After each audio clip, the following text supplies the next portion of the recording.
আপনার কথা শোনা যাচ্ছে না। No ma'am.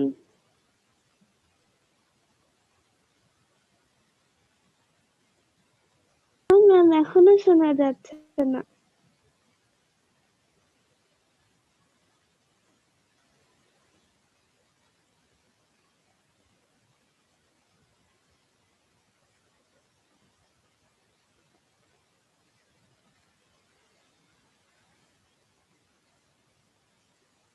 কিচ্ছু শোনা যাচ্ছে না।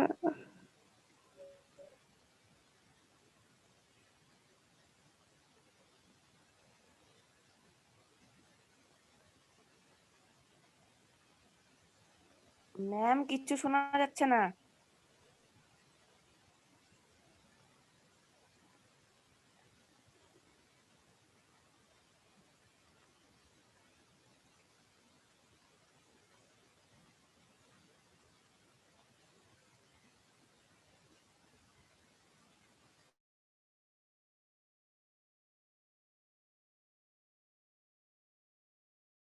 No ma'am.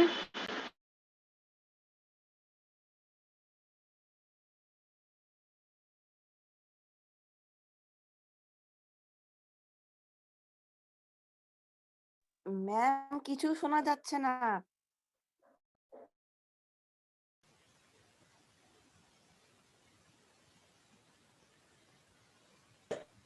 No ma'am.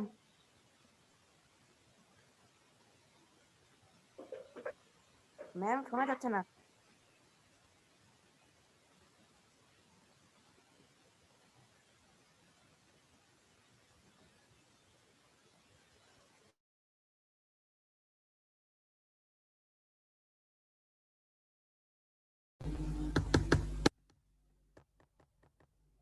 Hello, শুনতে পাচ্ছ? Yes ma'am. Yes ma'am. শুনতে পাচ্ছ এখন? হ্যালো। ইয়েস ম্যাম শুনতে পাচ্ছি। আচ্ছা ঠিক আছে, একটু সমস্যা হয়, এগুলো প্রযুক্তির ব্যাপার তাই না? আচ্ছা, বাংলাদেশের জনসংখ্যা পরিচিতি অষ্টম অধ্যায় আজকে আমরা দেখব। একটি দেশের উন্নয়নের প্রধান শক্তি হলো কি? জনসংখ্যা, তাই না? কিন্তু এই জনসংখ্যা আয়তনের সাথে সামঞ্জস্যপূর্ণ হতে হবে। দেশের আয়তন যদি কম হয় আর জনসংখ্যা যদি বেশি হয় তাহলে সেটা সমস্যা, ঠিক আছে? এবং এই জনসংখ্যাকে অবশ্যই কি দক্ষ ও শিক্ষিত হতে হবে। পৃথিবীর মোট আমাদের বাংলাদেশ জনসংখ্যার দিক থেকে আছে নবম স্থানে, ঠিক আছে? তাহলে বাংলাদেশই পৃথিবীর অন্যতম দীর্ঘতম ঘনবসতিপূর্ণ দক্ষিণ এশিয়ার একটি উন্নয়নশীল দেশ। বাংলাদেশ হলো পৃথিবীর অন্যতম ঘনবসতিপূর্ণ, এটা হলো দক্ষিণ এশিয়ার মধ্যে পড়ে, এবং পৃথিবীতে জনবসতির দিক থেকে এটা হলো নবম স্থান, ঠিক আছে? শুনতে পাচ্ছ হেমা? আচ্ছা, ইয়েস ম্যাম। হ্যাঁ, তাহলে বাংলাদেশের আয়তন কত? বাংলাদেশের আয়তন 1,47,570 বর্গ কিলোমিটার। 570 বর্গ কিলোমিটার, তাই না? আর জনসংখ্যা দেখো দিনের পর দিন বেড়ে যাচ্ছে। 2011 সালে জনসংখ্যা ছিল 14,97,72,364 জন। প্রতি বর্গ কিলোমিটারে বাস করে 1,015 জন। 2015 থেকে 15,99,00,000, তাহলে আমরা ধরে নিতে পারি 16 লক্ষ। বর্তমানে জনসংখ্যা 2001 সালে হলো 1.54%। তাহলে জনসংখ্যা দিন দিন বেড়ে যাচ্ছে, কিন্তু সেই তুলনায় আয়তন কিন্তু বাড়েনি, বাড়ছে না। এই কারণে কি হচ্ছে? অসামঞ্জস্যপূর্ণ হয়ে যাচ্ছে। সেই জন্য আবাদি জমি নষ্ট হয়ে যাচ্ছে, বনাঞ্চল কেটে ফেলছে, সবাই কি বাসগৃহ গড়ে তুলছে। তারপরে আমরা কি দেখব? জনসংখ্যার পরিবর্তনশীলতা। জনসংখ্যার পরিবর্তনশীল অবস্থাকে জনসংখ্যা পরিবর্তনশীলতা বলা হয়। পরিবর্তনশীলতা হলো জনসংখ্যার অন্যতম বৈশিষ্ট্য। জনসংখ্যার এই পরিবর্তন প্রধানত কি? জন্মহার মৃত্যু হার, স্থানান্তর ও সামাজিক গতিশীলতার উপর নির্ভর করে। ঠিক আছে, জনসংখ্যার পরিবর্তনের এই বিষয়গুলো আবার কি?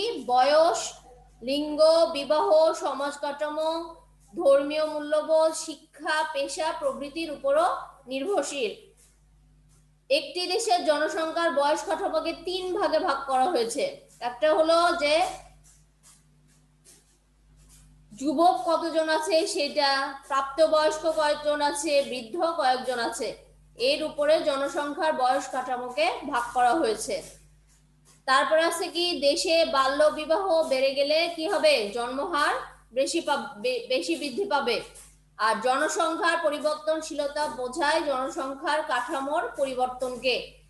এই জনসংখ্যার কাঠামো পরিবর্তনের সাথে আবার কতগুলো বিষয় জড়িত। কি কি? দেখো, ভৌগোলিক পরিবেশ, জলবায়ু, প্রাকৃতিক সম্পদ, ভূমিরূপ, উন্নত যোগাযোগ ব্যবস্থা, শিক্ষা, উন্নত চিকিৎসা, স্বাস্থ্য সেবা প্রভৃতি। ঠিক আছে, এই জনসংখ্যার সাথে আবার কোনগুলো জড়িত পরিবর্তনের সাথে? ভৌগোলিক পরিবেশ, জলবায়ু, প্রাকৃতিক সম্পদ, ভূমিরূপ, উন্নত যোগাযোগ ব্যবস্থা, শিক্ষা, উন্নত চিকিৎসা ও স্বাস্থ্য সেবা।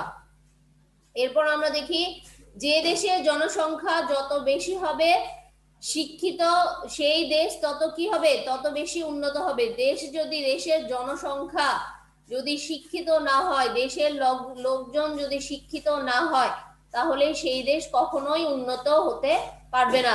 ঠিক আছে, তারপরে বলা হচ্ছে কি, পেশাগত পার্থক্যের কারণেও জন্মহারের তারতম্য ঘটে। যেমন কৃষক, শ্রমিক, জেলে, এদের জন্মহার বেশি। আর ডাক্তার, শিক্ষক, ইঞ্জিনিয়ার প্রভৃতি পেশাজীবী শ্রেণীর আবার জন্মহার কম। ঠিক আছে, তারপরে আছে কি, আচ্ছা, কৃষক, শ্রমিক, জেলে, এদের জন্মহার কেন বেশি? আর ডাক্তার, ইঞ্জিনিয়ার, শিক্ষক এইসব লোকদের কেন জন্মহার কম?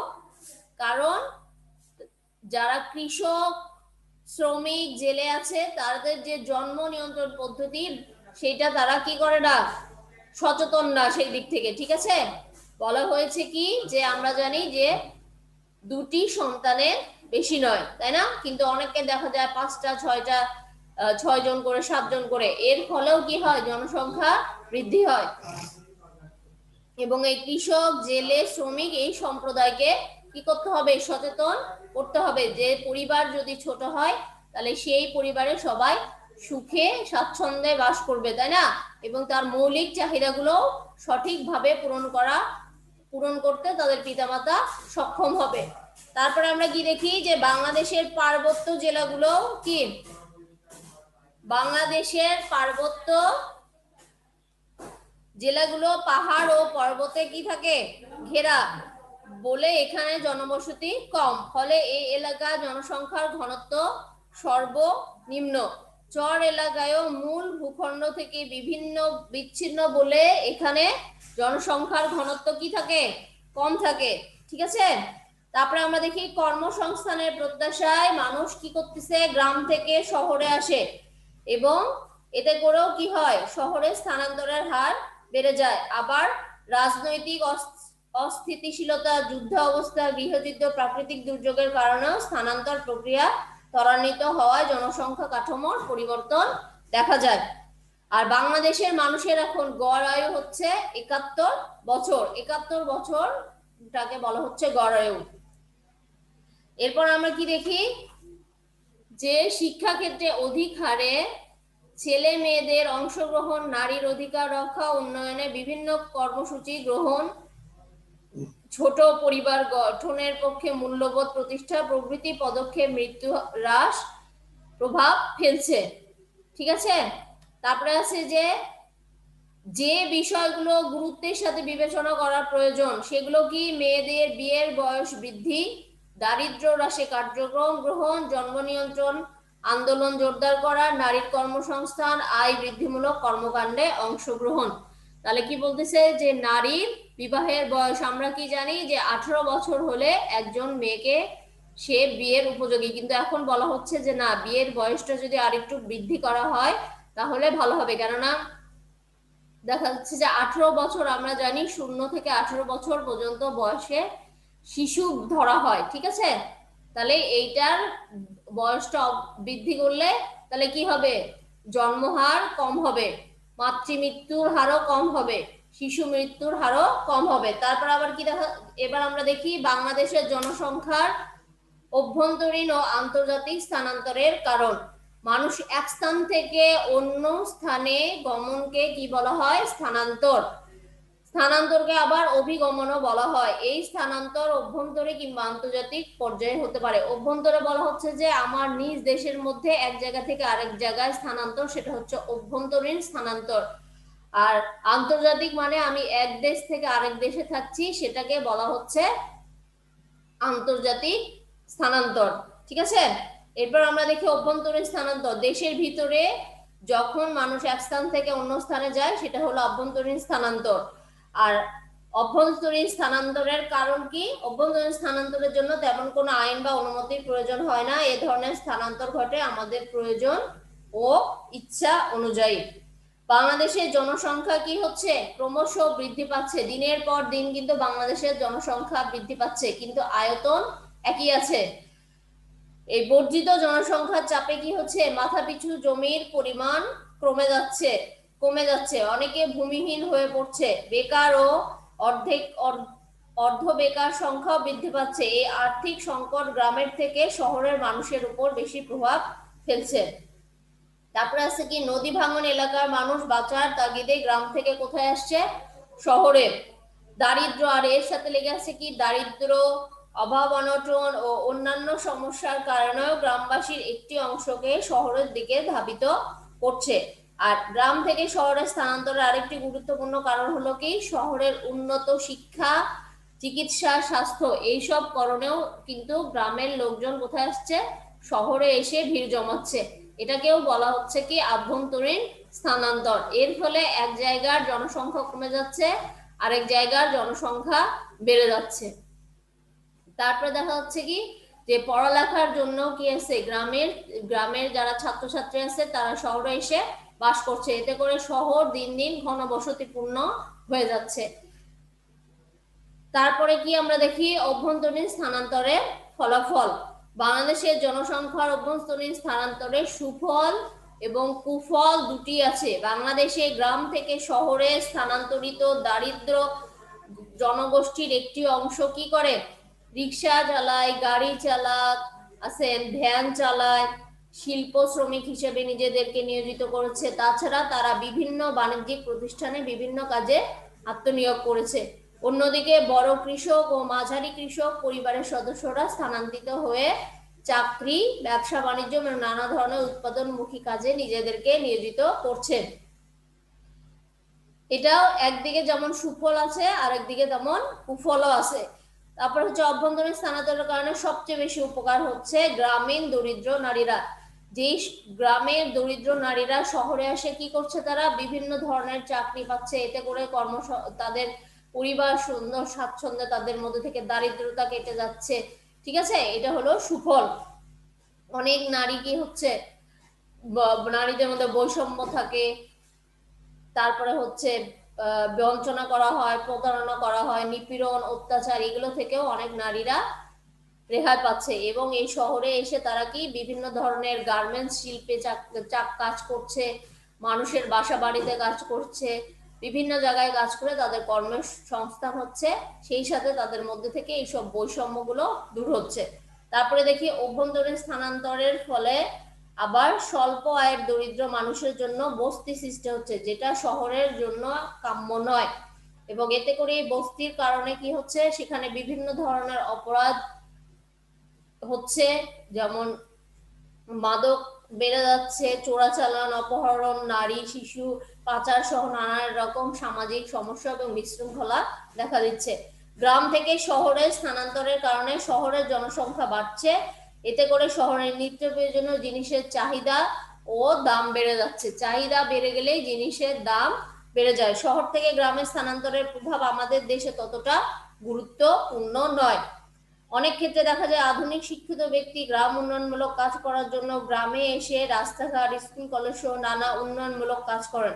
এতে গ্রামীণ অর্থনীতির উন্নতি হয়। তারপরে আমরা দেখি গ্রাম থেকে গ্রামে স্থানান্তরের কারণে গ্রামীণ সমাজ ব্যবস্থার পারপার্শ্বিক সম্পর্ক বাড়ে। একজনের বিপদে একই গ্রামের কিংবা অন্য গ্রামের লোকেরা এগিয়ে আসে, এতে করে পারস্পরিক সম্পর্ক বৃদ্ধি পায়। তারপরে আমরা দেখি আন্তর্জাতিক স্থানান্তরের কারণ। বিভিন্ন আন্তর্জাতিক মানে দেশের বাইরে, বিভিন্ন কারণে দেশে আমাদের দেশের লোকেরা অন্য দেশে গিয়ে বসবাস করে, সেটা চাকরির ক্ষেত্রে হতে পারে, বিবাহ সংক্রান্ত কারণে হতে পারে, গিয়ে তারা কি করতেছে দেশের বাইরে বিদেশে সেখানে তারা থাকছে, বসবাস করছে, সেটাকে বলা হচ্ছে যে আন্তর্জাতিক স্থানান্তর। এবং সেই সাথে তারা যে টাকা পাঠাচ্ছে, যেটা বিদেশ থেকে যে টাকা পাঠায় সেটাকে বলা হয় রেমিটেন্স।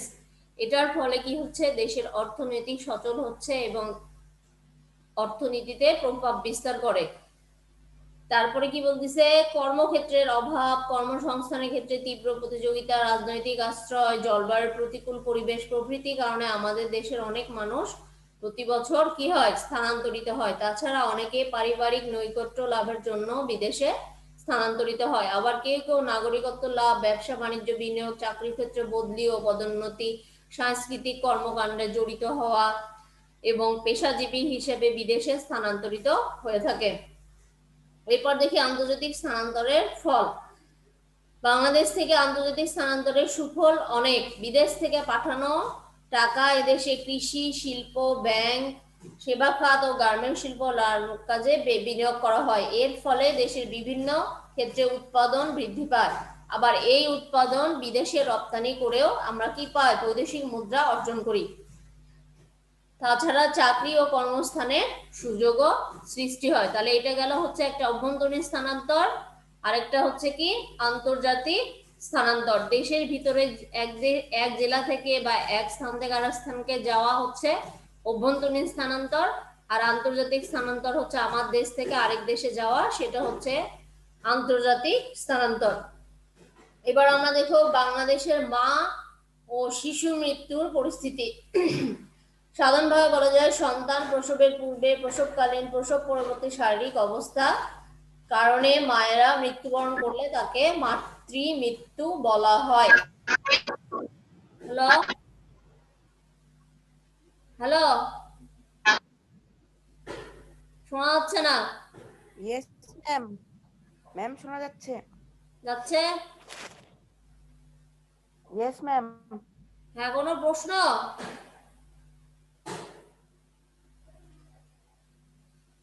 আচ্ছা, তাহলে মাতৃ মৃত্যু কাকে বলতেছে, যে সন্তান জন্ম দেওয়ার পূর্বে, তারপরে প্রসবকালীন, প্রসব পরবর্তী সময়ে শারীরিক কিংবা অন্যান্য কারণে মায়ের মৃত্যুবরণ হয়ে থাকে। এই জন্য কি, যে মা কি সন্তান সম্ভবা হবে তাকে পরিণত বয়সে হতে হবে, তাকে সন্তান সম্ভবা হলে সেই মায়ের যত্ন আত্তি করতে হবে পরিবারের পক্ষ থেকে, এবং অবশ্যই 18 বছরের নিচে কখনোই কোনো মেয়েকে বিবাহ দেওয়া যাবে না, এতে করে সন্তান এবং মা দুইজনেই ক্ষতিগ্রস্ত হবে। তারপরে কি বলছে, অন্যদিকে জন্মের পর 1 বছর বয়সের মধ্যে যদি কোনো শিশুর মৃত্যু হয় সেটাকে বলা হচ্ছে শিশু মৃত্যু বলা হয়।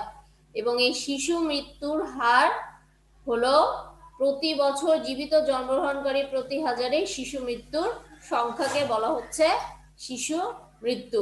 তারপর আছে বাংলাদেশের মাতৃ মৃত্যু পরিস্থিতি। বাংলাদেশে 1980 সালে মাতৃমৃত্যুর সংখ্যা ছিল 650 জন, 1990 সালে 574, 2001 সালে 322। আমরা দেখতেছি আস্তে আস্তে মাতৃমৃত্যু কমে যাচ্ছে। এর কারণ হলো চিকিৎসা বিজ্ঞানের উন্নতির ফলে এটা সম্ভব, এবং আমরাও কি হচ্ছে এর ফলে সচেতন হচ্ছে সবাই। তারপরে আছে মাতৃমৃত্যুর কারণ। বাল্য বিবাহের কারণে মেয়েরা অল্প বয়সে গর্ভধারণ করে, এই কারণেও অনেক সময় মাতৃমৃত্যু হয়ে থাকে এবং এর ফলে বিভিন্ন ধরনের জটিলতায় ভোগে। তারপরে নিম্ন জীবনযাত্রা, বিশুদ্ধ পানির অভাব, দুর্বল স্যানিটেশন, নারী শিক্ষার অভাব, চিকিৎসার অভাব, ঝুঁকিপূর্ণ গর্ভপাত, এই কারণে কি হয়, মাতৃমৃত্যুর কারণ বৃদ্ধি পায়। মাতৃমৃত্যুর প্রভাব, কি ধরনের প্রভাব পড়ে? মাতৃমৃত্যুর কারণে শিশুর প্রয়োজনীয় তখন পুষ্টি হতে বঞ্চিত পায়। যদি কোনো সন্তান জন্মের পরে যদি তার মা মারা যায়, সেক্ষেত্রে সেই সন্তান কি হয়, তার মাতৃস্নেহ থেকে বঞ্চিত হয়, পুষ্টির অভাব হয়, এতে করে সেই শিশু সুন্দরভাবে বেড়ে উঠতে পারে না। তারপর আমরা কি দেখি, শিশু মৃত্যুর কারণ। বাংলাদেশে অনেক মানুষ এখনো দারিদ্র্য সীমার নিচে বাস করে, ফলে মা ও শিশু সঠিক স্বাস্থ্য সেবা, পরিচর্যা ও পুষ্টিকর খাবার থেকে বঞ্চিত হয় বলে শিশু মৃত্যু দেখা যায়। এবার দেখো এখানে লেখা আছে, দেখো গ্রামীণ দরিদ্র পরিবারগুলো কি করে, 18 থেকে 23 বছর বয়সের মধ্যে বিরাট সংখ্যক মেয়ের বিবাহ হয়ে যায়, এর ফলেও শিশু মৃত্যু হয়ে থাকে। এরপর হলো শিশু মৃত্যুর প্রভাব, কি ধরনের প্রভাব পড়ে। যদি কোনো একটা পরিবারের নতুন শিশু আছে, সেই শিশু যদি মৃত্যুবরণ করে, তখন সেই পরিবার কি হয়, মানসিকভাবে ভেঙে পড়ে, ক্ষতি হয়, এবং সেই পরিবারে, তারপরে কি বলতেছে, পরিবারের শিশু মৃত্যুর ঘটনা খুবই কিরকম, দুঃখজনক, কষ্টের, বেদনাদায়ক, তাই না? এই পরিবারের শিশু মৃত্যুর ঘটনার সাথে সাথে আমরা কেউ কেউ পরিচিত। একটি পরিবারে যখন একটি শিশু মারা যায়, তখন ওই পরিবার কি হয়, অনেক অগোছালো হয়ে যায়, যে নতুন একজন অতিথি আসার কথা, কিন্তু সেই অতিথি আসার পূর্বেই সেই এই পৃথিবী ছেড়ে চলে যায়। তারপর হলো বাংলাদেশের জনসংখ্যার প্রাকৃতিক সম্পদ। প্রাকৃতিক সম্পদ দেশের জন্য মহা মূল্যবান সম্পদ। তার মধ্যে কি আছে, বনজ সম্পদ, কৃষি, গ্যাস, এগুলোকে বলা হচ্ছে প্রাকৃতিক সম্পদ। তাহলে বনজ সম্পদ কি, বাংলাদেশে বিশাল জনগোষ্ঠীর আবাসন সংকট মারাত্মক আকার ধারণ করছে। এর কারণ হলো জনসংখ্যার কারণেই কিন্তু কি হচ্ছে, এই বনজ সম্পদ কেটে ধ্বংস করা হচ্ছে, এবং সেখানে কি করা হচ্ছে, বাসযোগ্য করা হচ্ছে, সেখানে জমি, গাছপালা কেটে সেখানে বাড়িঘর তৈরি করা হচ্ছে। এর ফলে বনজ সম্পদের উপর চাপ পড়ছে। তারপর আছে কৃষি জমির উপর চাপ।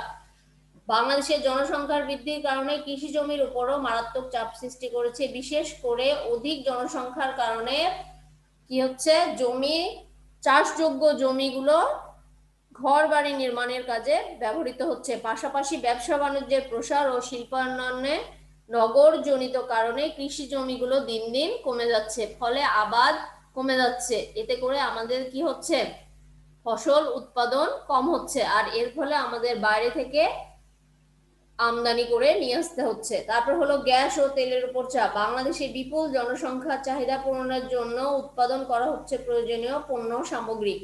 কাঁচামাল ও জ্বালানি হিসেবে ব্যবহৃত হচ্ছে কাঠ, প্রাকৃতিক গ্যাস, তেল প্রভৃতি। ফলে প্রাকৃতিক সম্পদ কি হচ্ছে, দিন দিন নিঃশেষ হয়ে যাচ্ছে। এরপর আছে কি, বাংলাদেশের জনসংখ্যা বৃদ্ধির কারণ, প্রভাব ও সমাধান। তাহলে জনসংখ্যা বৃদ্ধির কারণ কি, তার মধ্যে কয়েকটি কারণ হলো প্রধান। সেটা কি, জনসংখ্যা বৃদ্ধির মুখ্য কারণ হচ্ছে জন্ম ও মৃত্যু। বাংলাদেশের স্থূল জন্মহার ও স্থূল মৃত্যুহারের মধ্যে পার্থক্য রয়েছে। এদেশে স্থূল শিশু মৃত্যু, উন্নত চিকিৎসা, সাম্প্রতিক টিকাদান কর্মসূচির কারণে কি হচ্ছে, এগুলো জনসংখ্যা হ্রাস পাচ্ছে, আর এর ফলে জনসংখ্যা বৃদ্ধি পাচ্ছে, আর প্রতি বছর 19 লক্ষ লোক বৃদ্ধি পাচ্ছে। এই জনসংখ্যা বৃদ্ধির প্রধান কারণ হলো উচ্চ জন্মহার আর নিম্ন মৃত্যুহার। মানে জন্ম যে হারে হচ্ছে, উচ্চ জন্মহার হচ্ছে, আর মৃত্যুর সংখ্যা কমে যাচ্ছে, এর ফলেও জনসংখ্যা বৃদ্ধি পাচ্ছে। তারপরে আছে কি, যে বাল্য বিবাহ, বহু বিবাহ, ধর্মীয় কুসংস্কার, এর ফলেও জনসংখ্যা বৃদ্ধি পাচ্ছে। তারপরে আমরা কি দেখি, জনসংখ্যা বৃদ্ধির প্রভাব। অধিক জনসংখ্যার কারণে আমাদের মৌলিক চাহিদা পূরণে বাধাগ্রস্ত হচ্ছে, যেমন শিক্ষা, স্বাস্থ্য, খাদ্য, বস্ত্র, বাসস্থান, নিরাপত্তা, বিনোদন প্রভৃতি সকল ক্ষেত্রে বিরূপ প্রভাব পড়ছে, এবং আমরা চাহিদা অনুযায়ী সবকিছু পাচ্ছি না। আর যখনই চাহিদা বেশি হয়, তখন জিনিসপত্রের দামও ঊর্ধ্বগতি হয়, আর জনসংখ্যা নানাবিধ সামাজিক, রাজনৈতিক, অর্থনৈতিক সমস্যাও সৃষ্টি হয়। তারপরে হলো জনসংখ্যা সমাধানে করণীয়। কি কি সমাধান করা যায়? সমাধান করার জন্য, জনসংখ্যা সমাধানের প্রয়োজনীয় বাল্য বিবাহের জন্য আইন করতে হবে, যাতে বাল্য বিবাহ না হয়। তাছাড়া বিবাহের ক্ষেত্রে আইনগত বয়সে ছেলেদের করতে হবে 21 বছর, আর মেয়েদের 18 বছরের আগে বিবাহ দেওয়া যাবে না। তারপরে আছে প্রাপ্তবয়স্ক নারী পুরুষের জন্য বিভিন্ন ধরনের উৎপাদনমুখী কর্মের সৃষ্টি করতে হবে। তারপরে অংশগ্রহণও নিশ্চিত করতে হবে। জন্ম নিয়ন্ত্রণ পদ্ধতি গ্রহণ ও কর্মসূচি সুফল বাস্তবায়ন এবং ছোট পরিবার গঠনে উদ্বুদ্ধ করতে হবে। এবং সেই সাথে মানুষকে সচেতন করতে হবে যে ছোট পরিবার হলে সবাই সুখে স্বাচ্ছন্দ্যে বাস করতে পারবে এবং মৌলিক চাহিদাগুলোও তার পরিবারে পূরণ করা সম্ভব।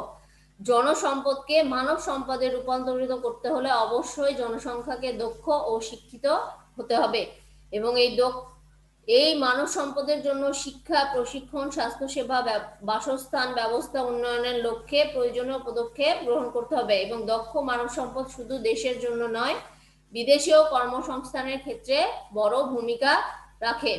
ঠিক আছে, সবাই ভালো থাকবে, সুস্থ থাকবে। আজকে এই পর্যন্তই। আজকে প্রথমে একটু সমস্যা হয়েছিল, শোনা যাচ্ছিল না।